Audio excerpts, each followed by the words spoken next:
एक जोरदार धमाके के साथ प्लेन हवा में दो टुकड़ों में बढ़ जाता है। चीख पुकार, लोहे का मरोड़ना और शून्य से नीचे का जमा देने वाला तापमान। 13 अक्टूबर 1972 को उरुग्वे के युवा रग्बी खिलाड़ियों को ले जा रहा एक प्लेन एंडीज के खौफनाक बर्फीले पहाड़ों में क्रैश हो जाता है। 45 लोगों में से जो बचते हैं उनके सामने सफेद मौत का ऐसा सन्नाटा पसर जाता है जिसे देखकर किसी की भी रूह कांप जाए। शुरुआत में सब कुछ किसी हसीन सपने जैसा था। नुमा तुर्काती और उसके दोस्त एक दोस्ताना मैच के लिए चिली जाने की मस्ती में डूबे हुए थे। हंसी मजाक, ताश के खेल और जवानी के जोश से भरी वह उड़ान कुछ ही देर में जिंदगी के सबसे बड़े दुस्वप्न में बदलने वाली थी। जैसे ही प्लेन एंडीज की विशाल चोटियों के करीब पहुंचता है, मौसम का मिजाज पूरी तरह बिगड़ जाता है। भयानक टर्बुलेंस के कारण प्लेन हिचकोले खाने लगता है। हंसते खेलते चेहरे अचानक खौफ से नीले पड़ने लगते हैं। कैप्टन चीखकर सभी को बेल्ट बांधने का आदेश देता है। अगले ही पल प्लेन एक विशाल बर्फीली चोटी से टकरा जाता है। टक्कर इतनी भीषण होती है कि प्लेन का पिछला हिस्सा धड़ से अलग होकर हवा में उड़ जाता है और उसमें बैठे कई लोग सीधे खाई में जा गिरते हैं। प्लेन का बाकी बचा मुख्य हिस्सा, जिसे फ्यूजलेज कहते हैं, ढलान पर एक बेकाबू स्लाइड की तरह सैकड़ों मील प्रति घंटे की रफ्तार से फिसलने लगता है। अंदर बैठे लोग अपनी कुर्सियों के साथ आपस में बुरी तरह कुचले जाते हैं। जब यह खौफनाक फिसलन रुकती है तो चारों तरफ सिर्फ खून, टूटी हड्डियां और मौत का सन्नाटा बचा होता है। पहला दिन किसी नर्क से कम नहीं था। मेडिकल के छात्र रोबर्टो कनेसा तुरंत होश संभालते हैं और तड़पते हुए घायलों का इलाज करने की कोशिश करते हैं, लेकिन असली दुश्मन तो सूरज ढलने के बाद सामने आता है। एंडीज की रात का तापमान -40 डिग्री तक गिर जाता है। जिनके पास सिर्फ साधारण कपड़े थे वे ठंड से कांपते हुए एक दूसरे से चिपक कर जिंदा रहने की नाकाम जंग लड़ने लगते हैं। रात भर घायलों की चीखें गूंजती रहती हैं और सुबह होते होते 3 और जिंदगियां ठंड की भेंट चढ़ जाती हैं। दूसरे दिन कप्तान मार्सेलो सबको एकजुट करते हैं। वे टूटे हुए प्लेन के अंदर की सीटें हटाकर जगह बनाते हैं और लाशों को बाहर निकालकर धूप वाली जगह पर रख देते हैं, इस उम्मीद में कि कोई रेस्क्यू टीम उन्हें ढूंढने जरूर आएगी। वे प्लेन का रेडियो ठीक करने की कोशिश करते हैं। तभी दूर आसमान में एक सर्च प्लेन की गड़गड़ाहट सुनाई देती है। सभी खुशी से झूम उठते हैं, टी शर्ट लहराते हैं और चीखते हैं। प्लेन अपने पंख हिलाता है जिससे सबको लगता है कि उन्होंने उन्हें देख लिया है। चारों तरफ राहत की सांस और उम्मीद की लहर दौड़ जाती है, लेकिन ये खुशी बेहद कम समय के लिए ही टिकने वाली थी। राहत की वो खुशी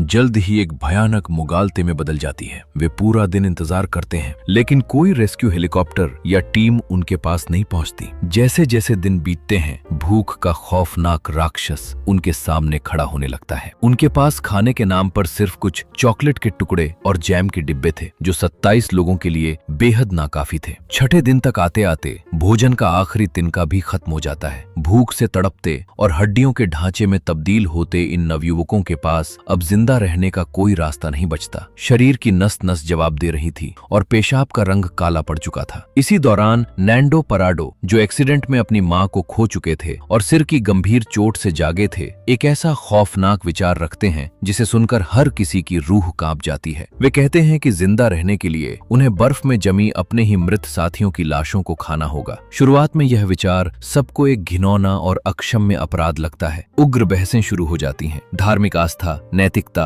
और कानून के सवाल उठने लगते हैं। कप्तान मार्सेलो और नुमा जैसे लोग इस बात का सख्त विरोध करते हैं, लेकिन रोबर्टो कनेसा उन्हें मेडिकल रियलिटी समझाते हैं कि भोजन न मिलने पर उनका शरीर खुद को ही खाने लगा है और अगर वे जीवित रहना चाहते हैं तो इसके अलावा कोई दूसरा चारा नहीं है। आखिरकार जिंदा रहने की अदम्य इच्छा के आगे नैतिकता हार जाती है। कुछ लोग सहमति देते हैं और स्ट्रॉच भाई गुप्त रूप से बर्फ में दफन शवों से मांस के छोटे छोटे टुकड़े काट कर लाने का भारी काम अपने हाथों में लेते हैं ताकि किसी को चेहरे न देखने पड़े। नुमा और कुछ अन्य लोग पहले तो इस मांस को छूने से भी इनकार कर देते हैं, लेकिन फिर 10वें दिन उन्होंने प्लेन के एक छोटे पोर्टेबल रेडियो पर एक ऐसी खबर सुनी जिसने उनकी पूरी दुनिया उजाड़ दी। रेडियो पर अनाउंसर घोषणा करता है कि उरुग्वेन प्लेन की रेस्क्यू सर्च आधिकारिक तौर पर बंद कर दी गई है। अथॉरिटीज का मानना था कि 10 दिनों बाद इतने माइनस टेम्परेचर में कोई भी जीवित नहीं बचा होगा। अब अगली खोज बर्फ पिघलने पर ही होगी। ये खबर सुनकर पूरे कैबिन में मातम छा जाता है। दुनिया ने उन्हें मरा हुआ मानकर त्याग दिया था। कप्तान मार्सेलो टूट जाते हैं और अपनी गलती स्वीकार करते हैं। इसी पल नुमा और बाकी सभी समझ जाते हैं कि अब कोई उन्हें बचाने नहीं आएगा। अगर बचना है तो उन्हें खुद ही इस नर्क से बाहर निकलने का रास्ता खोजना होगा। बचाव दल द्वारा छोड़ दिए जाने के बाद जिंदा बचे लोग समझ जाते हैं कि बर्फ के इस नर्क में बैठे रहना सीधी मौत को बुलावा देना है। अब नुमा भी जीवित रहने के लिए लाशों का मांस खाने का कठिन फैसला लेते हैं। 17वें दिन तक बाहर एक भयंकर बर्फीला बर्फीला तूफान जारी रहता है और सब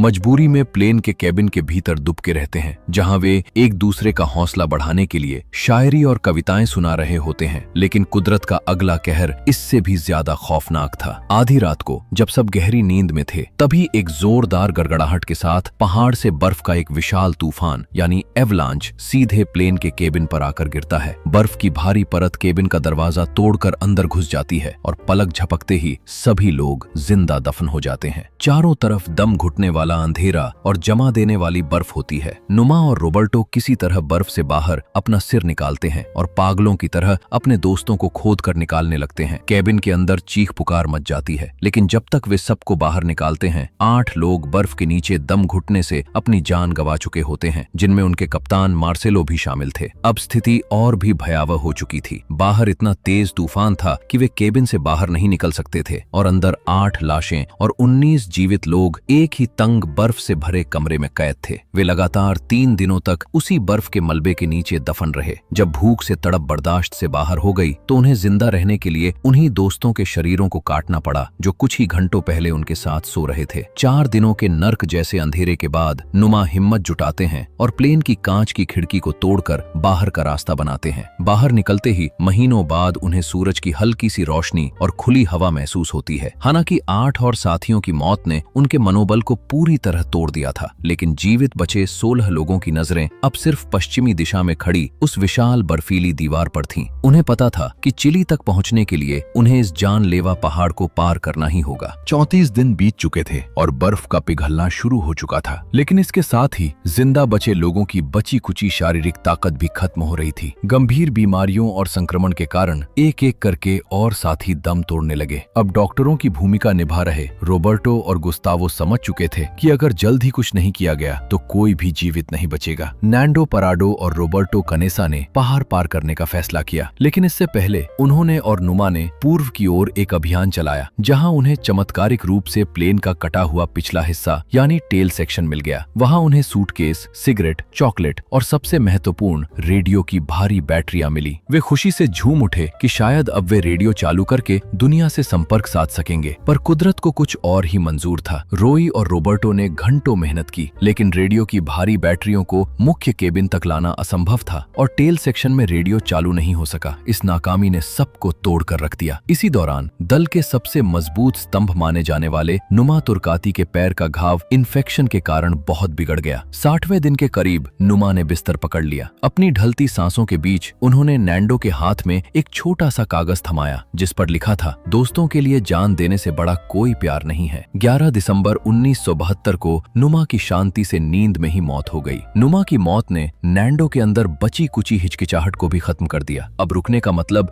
सिर्फ अपनी बारी का इंतजार करना था। अगली ही सुबह नैंडो पराडो, रोबर्टो कनेसा और टिंटिन ने अपने घर का बना वाटरप्रूफ स्लीपिंग बैग लिया और पश्चिम के उस विशाल जानलेवा पहाड़ की चढ़ाई शुरू कर दी, जिसके पीछे चिली की हरी भरी घाटियां छिपी थीं। कई दिनों की खौफनाक चढ़ाई के बाद जब वे चोटी पर पहुंचे तो सामने सिर्फ बर्फ से ढके अनगिनत पहाड़ों का सिलसिला था। राशन कम होने के कारण टिंटिन को वापस प्लेन भेज दिया गया ताकि नैंडो और रोबर्टो के लिए खाना बच सके। अब सिर्फ 2 इंसान बिना किसी प्रोफेशनल गियर के माइनस टेम्परेचर में मौत के पहाड़ को पार करने के अंतिम और आत्मघाती मिशन पर निकल पड़े थे। बिना किसी ट्रैकिंग गियर के, नंगे हाथों और सिर्फ एक घर के बने स्लीपिंग बैग के सहारे वे लगातार 10 दिनों तक इंडीज के खौफनाक पहाड़ों को नापते रहे। पैरों में छाले, जमा देने वाली रातें और शरीर में खून सुखा देने वाली कमजोरी, लेकिन उनके कदम रुके नहीं। 10वें दिन जैसे ही वे पहाड़ की ढलान से नीचे उतरे, उन्हें बर्फ का नामो निशान गायब होता दिखा और सामने कल कल बहती एक नदी नजर आई। अचानक नदी के पार रोबर्टो की नजर एक घुड़सवार चिली किसान पर पड़ती है। खुशी और घबराहट में नांडो पागलों की तरह चीखने लगते हैं, पर नदी के शोर में उनकी आवाज दब जाती है। किसान समझ जाता है कि ये मदद मांग रहे हैं। वो पत्थर में कागज पेंसिल लपेटकर नदी के पार फेंकता है। नांडो कांपते हाथों से उस कागज पर लिखते हैं, हम उरुग्वे के प्लेन क्रैश के बचे हुए यात्री हैं। हम 10 दिनों से चल रहे हैं। ऊपर 14 लोग बुरी हालत में पड़े हैं। हमें बचा लो। किसान तुरंत अलर्ट जारी करता है और 22 दिसंबर 1972 को, यानी हादसे के पूरे 71 दिनों बाद, बर्फीली घाटी में हेलीकॉप्टरों की गड़गड़ाहट गूंज उठती है। प्लेन के मलबे के पास उम्मीद छोड़ चुके 14 जीवित साथियों ने जब आसमान में उड़ते हेलीकॉप्टरों को देखा तो वे बिलख बिलख कर रो पड़े। वे जिंदा थे। वे मौत के मुंह से खींच निकाले गए थे। जब ये 16 नवयुवक अस्पताल अस्पताल पहुंचे तो दुनिया उन्हें देखकर हैरान रह गई। हड्डियों का ढांचा बन चुके शरीर, धूप से जली हुई काली त्वचा, लेकिन आंखों में जीने की अदम्य चमक। मीडिया ने इसे एंडीज का चमत्कार कहा, लेकिन जब मीडिया और डॉक्टरों को पता चला कि उन्होंने 72 दिनों तक जीवित रहने के लिए क्या कीमत चुकाई तो हर कोई सन्न रह गया।